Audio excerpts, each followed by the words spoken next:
అసలు రేషియో ఉండాలి కదండి. ఇప్పుడు వాళ్ళ కూటమి అని చెప్పి అన్నప్పుడు ఆయన మంత్రి పదవుల దగ్గర నుంచి చూసుకున్నట్టయితే ఆ నిష్పత్తి ప్రకారంగానే ఇవ్వాల్సిన అవసరం ఉంటుంది ఏదైనా కూడా.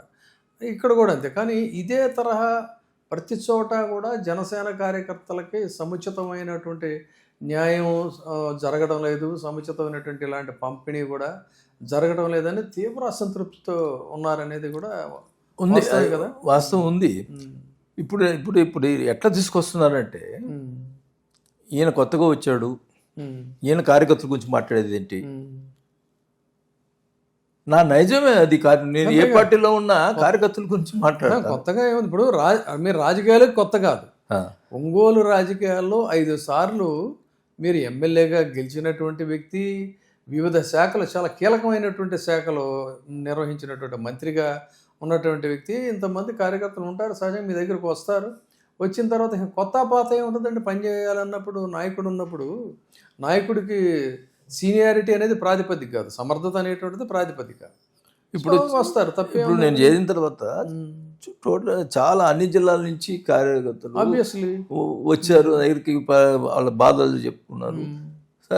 దాన్ని నేను అది 5 సార్లు ఎమ్మెల్యే, 2 సార్లు మంత్రి అయ్యేది. ఎందుకంటే మనం ఏం పెద్ద మనం పోయింది ఏం లేవు. మంత్రి పదవి వదులుకు వచ్చినోడిని అంతే కదా. నేను పదవుల కోసం నేను జనసేన పార్టీలు చేరినప్పుడు కళ్యాణ్ గారిని నేను ఏది నేను ఆశించి నేను అడగలేదు ఆయన్ని. మీరు నాకు ఎమ్మెల్సీ ఇవ్వాలని, మంత్రి ఇవ్వాలని, ఇట్లాంటివి అన్కండిషనల్గా జాయిన్ అయ్యాను. ఆ తర్వాత లింగంనేని రమేష్ గారు మీరు ఎమ్మెల్సీగా ఎవరన్నా ఉంటే రిజైన్ చేయించండి, మీరు ఎమ్మెల్సీ తీసుకోండి అని అంటే, అప్పుడు మనం తెలిసిన వాళ్ళు ఉంటే రిజైన్ చేయించినాం. అఫ్ కోర్స్ అది ఇంకా రిజిగ్నేషన్ యాక్సెప్ట్ చేయలేదు, అది తీసి ప్రాసెస్లో. But I never asked them. Okay, నేను అడగలేదు ఎమ్మెల్సీ ఇవ్వమని. నేను కళ్యాణ్ గారిని అడగలేదు. కాబట్టి కళ్యాణ్ గారు సార్ మీతో ఒక సినిమా తీయాలని ఉంది అన్నాడు. That is the obligation I asked him. అంతేగాని నేను మీరు తీయాలన్నారా ఆయన హీరోగా? ఓకే, దట్ స్టిల్ దట్ ఆ ప్రపోజల్ ఇంకా లైవ్ లో ఉందా?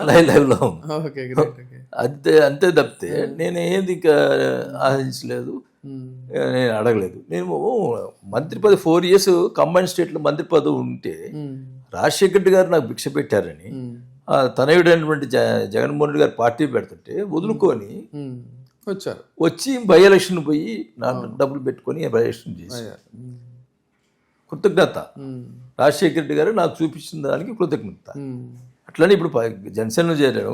పవన్ కళ్యాణ్ గారు నన్ను బాగా చూస్తే ఆ కృతజ్ఞత నాకు ఉంటుంది కదా. ఏంటి ఇప్పుడు ఆ పార్టీలో మీకు ఈ ఫ్యాబ్రికేటెడ్ స్టోరీ అనేది టీడీపీలో కొంతమంది ప్రవోక్ చేసి చేయించిందంటారా, లేకపోతే జనసేనలో చేయించిందంటారా? టుగెదర్ ప్లాన్ చేసి టుగెదర్ ప్లాన్ ఏంటిదంటే what is the intention behind the, అంటే మోటివ్ అంటారా? ఇప్పుడు టోటల్గా మొన్న నేను మాట్లాడిన దానికి టోటల్గా స్టేట్లో Janasena cadre they own me. Okay, అసలు ఎంతవరకు ఇట్లా మాట్లాడేవాళ్ళు లేరు. నేనేదో నా ప్రాబ్లం నేనేదో పెంచుకునే దానికి నేను మాట్లాడలా, వాళ్ళ బాధ చూసి మాట్లాడాను. అదే అదే అదే. ఇప్పుడు నాకేమో అవసరం అండి, నర్సరావుపేటలో పోయాను, నా ఇన్ఛార్జిగా వేశారు. నర్సరావుపేటలో ఎవ్రీథింగ్ 1 week నేనే ఉన్నాను. ఎవరి చేతకు డబ్బులు ఖర్చు పెట్టి మొత్తం నేను ఖర్చు పెట్టుకున్నాను. ఒకరోజు కార్యకర్త చనిపోయాడంటే నాకేం సంబంధం అండి, నర్సరావుపేట వాళ్ళు మనోళ్ళు చనిపోయారండి, బట్ వాళ్ళకి న్యాయమే జరిగింది, బట్ మనం పోయి చూసి వద్దామంటే ఓకే పోదాం అని చెప్పి పోయినాను. ఓకే, పోతే ఆ పిల్లల్ని చూసి బాధేసి నేను స్పాట్లోనే 1 lakh డబ్బులు ఇచ్చిన. ఓకే, వాళ్ళేమో నా ఓటర్లు కాదు, అదే కదా, జస్ట్ హ్యుమానిటీ గ్రౌండ్స్లో ఇచ్చాను. పార్టీ కార్యకర్త. సో అది నాకు మొదటి నుంచి ఉంది. అది మా జిల్లాలో అడగండి చెప్తాను. That's what. నేనంటే మా జిల్లాలో ఇప్పుడు వీళ్ళు ఏం చేస్తున్నారంటే, నేను మొదటి నుంచి కూడా నా చిన్నప్పటి నుంచి నా ఫ్రెండ్స్కి కానీ ఏది ఉన్నా కానీ హెల్ప్ చేసి నేర్చుకుంది. అట్లా నేను జనాలకి మీకు తెలియదు అంటే ఉన్న ఫ్యాక్ట్ అండి, మీరు ఎక్కడైనా ఎంక్వైరీ చేయండి. మా కాన్స్టిట్యున్సీలో నేను గడపడ తిరిగినప్పుడు ఫంక్షనర్స్లో ఉన్నది తీసేసారు కొన్ని. అప్పుడు కొన్ని ఏదో నామ్స్ పెట్టి ఇస్తూ ఉన్నటువంటి ఫంక్షనర్స్ని తీసేయటం జరిగింది. ఏదో ఒక నామ్స్ పెట్టి ఈ బిల్డింగ్లో ఇంత ఉంది స్క్వేర్ ఫీట్ ఇంత ఉండకూడదు, ఉంటే పెన్షన్ ఇవ్వకూడదు, అట్లా నామ్స్ పెట్టి తీసేశారు. వాళ్ళు గడప ఉన్నప్పుడు నువ్వు మా పెన్షన్ పోయింది అంటే నాకు ఏంటంటే హ్యుమానిటీ గ్రౌండ్స్ అంటే నాకు ఎవరిని అడిగితే నేను కాదన్నా 1000 ఎవ్రీ మంత్ 1000 పెన్షన్స్ ఇచ్చేవాడిని నేను. Oh my goodness. Okay. 3000 for every pensions 3000 ఇచ్చాడు. దాన్ని ఏంటి ఈయన ఎంత సంపాదించాడో ఇటు ఇస్తున్నాడు అండి. అదేందో అపవిత్ర దానం ఏదో అంటారు చూడండి, అట్లా అయిపోయింది. నేను యాక్చువల్గా ఇప్పుడు చంద్రబాబు నాయుడు ఉన్నారు, ఇప్పుడు జనార్దన్ మీద చెప్తా ఉన్నాడు కదా, నేను ఓపెన్గా అడుగుతున్నా, నేను రాజకీయాలకు వచ్చినప్పుడు నా ఆస్తి ఏముందో ఇప్పుడు నా ఆస్తి ఏముందో ఓపెన్గా ఎంక్వైరీ చేయండి, ఎవ్రీథింగ్. అదే అతను ఏం చేస్తున్నాడో అదే ఎంక్వైరీ చేయండి, దట్స్ ఆల్.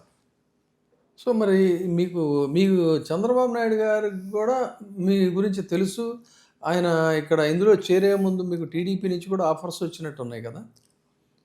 2 times మాట్లాడారు ఆయన ఆహ్వానించాడు పార్టీలోకి ఉన్నారు. చిన్న ఇది ఆయన నేను ఒంగోలు అట్లా అడగటం, ఆయన అంటే మీరు ఎక్కడైనా గెలుస్తారు అని ఆయన చెప్పడం. అంటే నేను ఒకటి చిన్న అడుగుతా ఉన్నా, వీళ్ళని నాది క్లీన్ ఇమేజ్ లేకపోతే చంద్రబాబు నాయుడు గారు నన్ను ఎందుకు ఆహ్వానిస్తారండి? తెలుగుదేశం క్యాడర్ కూడా చెప్తున్నా, నాకు క్లీన్ ఇమేజ్ లేకపోతే ఆయన ఎందుకు ఆహ్వానిస్తారు నన్ను? 5 times గెలవటం అనేదే దట్ ఈస్ ది అసలు అన్నిట్లో ఒంగోలు అండి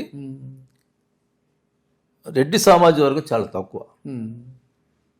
ఒంగోలు కాన్స్టిట్యూషన్ అంటే మా పెట్టులది అక్కడ కాపు కమ్యూనిటీ అండ్ కమ్మ కమ్యూనిటీ ఎక్కువ, రెండు ఎక్కువ. అన్నిట్లో రెండు కలవటం సాధ్యం కాదు. ఇప్పుడు మన కూటమి మామూలుగా 5 times వాళ్ళు టీడీపీ వాళ్ళు 5 times సింగిల్గా పోటీ చేసినప్పుడు నేను గెలిచాను. ఏది అక్కడ ఒక పోలరైజేషన్ అనేది తీసుకొచ్చారు మీరు. అంటే నేను ఒక ఈవెన్ కమ్మ కమ్యూనిటీ కానీ ఎవరికి కానీ నేను వ్యతిరేకం కాదు. వాటి 5 times టీడీపీ తోటి గెలిచిన కూటమి వల్ల కమ్యూనిటీ కమ్యూనిటీ కలవటం వల్ల నేను 2 సార్లు ఓడిపోయాను. బికాస్ ఆఫ్ జనసేన ఓడిపోయినా. దట్స్ అది కూటమి యాక్చువల్గా అక్కడ ఏదో జరిగినాయి. నేను ఎప్పుడు కూడా ఒంగోలు ప్రజలు మర్చిపోయాను. 5 times నన్ను గెలిపించారు. దట్ వాళ్ళ కోసం నేను ఏం చేశాను ఎప్పుడైనా సిద్ధంగా ఉంటాను. ఈ మధ్య కాలంలో చాలా ఇది జరుగుతూ ఉన్నాయి, దానికోసం నోరిప్పాల్సి వచ్చింది.